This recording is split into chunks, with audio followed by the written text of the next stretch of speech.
اعوذ باللہ من الشیطان الرجیم بسم اللہ الرحمن الرحیم۔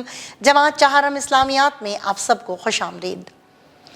شروع کرنے جا رہے ہیں باب چہارم اخلاق و آداب کا سبق نمبر 2، جس کا عنوان ہے آداب مجلس۔ مجلس کا نام سے ظاہر ہے کہ لوگ مجلس میں بیٹھنا، ایک دوسرے سے بات چیت کرنا کتنا پسند کرتے ہیں۔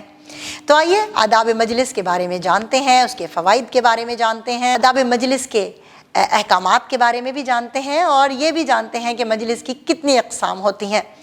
تو شروع کرتے ہیں اپنا سبق، آئیے، جس کا عنوان ہے آداب مجلس۔ اس سبق کی تکمیل کے بعد طلبہ اس قابل ہو جائیں گے کہ وہ مجلس کا مفہوم جان سکیں، مجلس کے آداب جان سکیں، سیرت نبی صلی اللہ علیہ وآلہ وسلم کی روشنی میں آداب مجلس کے واقعات جان سکیں، مجلس کے مقاصد، ان کی اقسام، دینی خوشی غمی وغیرہ کے پیش نظر ان میں شرکت کر سکیں۔ پڑھتے ہیں فرمان مصطفیٰ صلی اللہ علیہ وآلہ وسلم کے بارے میں۔ ترجمہ: لوگ کسی مجلس میں بیٹھیں اور اللہ کی یاد نہ کریں اور نہ اپنے نبی خاتم النبیین صلی اللہ علیہ وآلہ وآلہ وسلم پر درود بھیجیں تو یہ چیز ان اہل مجلس کے لیے حسرت و ندامت کا باعث بن سکتی ہے۔ اللہ چاہے تو انہیں عذاب دے اور چاہے تو انہیں بخش دے۔ اب ہم جانیں گے مجلس کے مفہوم کے بارے میں۔ مجلس عربی زبان کا لفظ ہے۔ مجلس اس جگہ کو کہتے ہیں جہاں انسان مل جل کر بیٹھتے ہیں اور آپس میں بات چیت کرتے ہیں۔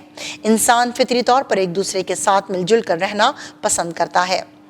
اب ہم آپ کو بتائیں گے مجالس کی اقسام کے بارے میں۔ مجالس مختلف قسم کی ہوتی ہیں، مثلا اللہ تعالیٰ اور اس کے رسول خاتم النبیین صلی اللہ علیہ وآلہ وآلہ وسلم کے ذکر کی مجالس، قرآن و حدیث کے درس کی مجالس، شادی بیاہ اور خوشی کی مجالس، غم اور دکھ کی مجالس، تعلیم و تربیت کے حصول کے لیے منعقد کی جانے والی مجالس۔ اس کے علاوہ کسی اہم موضوع کو زیر بحث لانے اور لوگوں سے مشورہ کرنے کے لیے بھی مجالس منعقد کی جاتی ہیں۔ ہر مجلس کی قسم کے لحاظ سے ہمیں اس میں شرکت کرنی چاہیے۔ مجالس اچھی اور بری ہر قسم کی ہوتی ہیں۔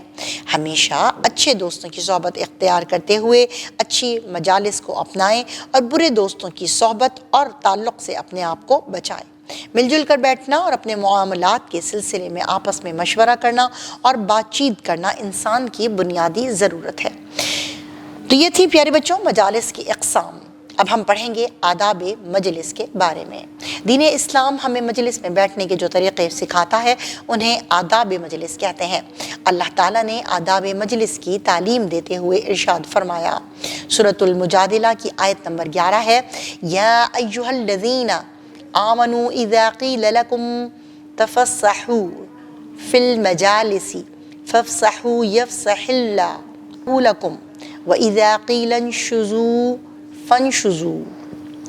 اے ایمان والوں، جب تم سے کہا جائے کہ مجلسوں میں کشادگی پیدا کرو تو کشادگی پیدا کر دیا کرو، اللہ تمہیں کشادگی عطا فرمائے گا، اور جب کہا جائے اٹھ جاؤ تو اٹھ جایا کرو۔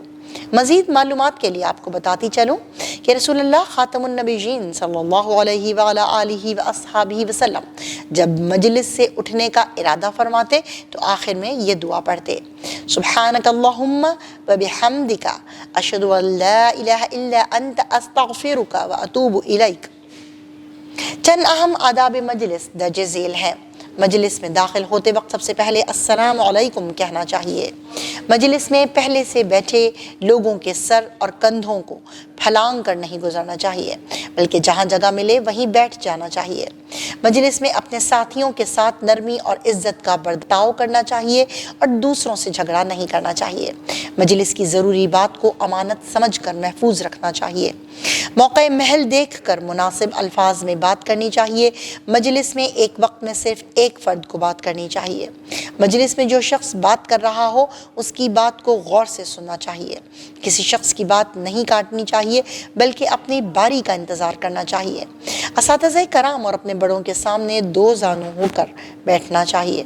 جب کوئی کسی ضرورت سے اٹھ کر جائے تو واپس آنے کے بعد وہی اس جگہ کا زیادہ حقدار ہے۔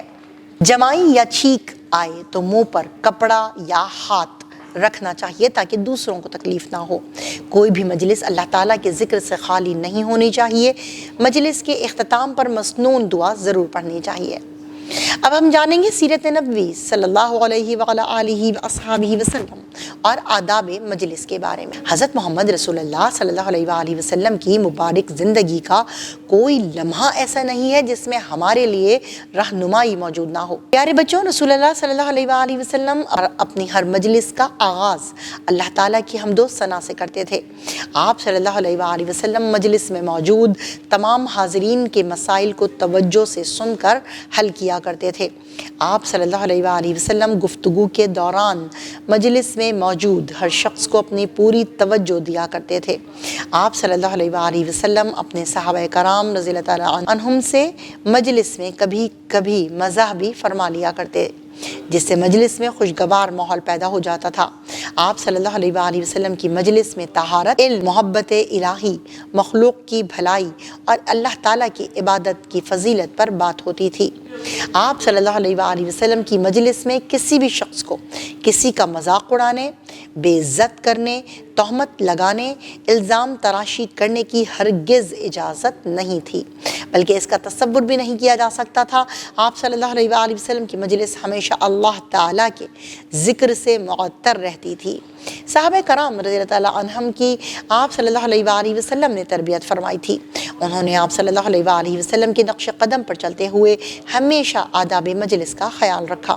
انہیں جہاں جگہ ملتی وہیں بیٹھ جاتے، ہر شخص کی عزت و احترام کا خیال رکھتے، ضرورت مند لوگوں کی ضروریات پوری کر دیتے، مجلس میں ہونے والی گفتگو توجہ سے سنتے اور بعد میں آنے والوں کے لیے مجلس میں کشادگی پیدا کرتے، کیونکہ آپ صلی اللہ علیہ وآلہ وسلم فراخ اور کشادہ مجلس کو پسند فرمایا کرتے تھے۔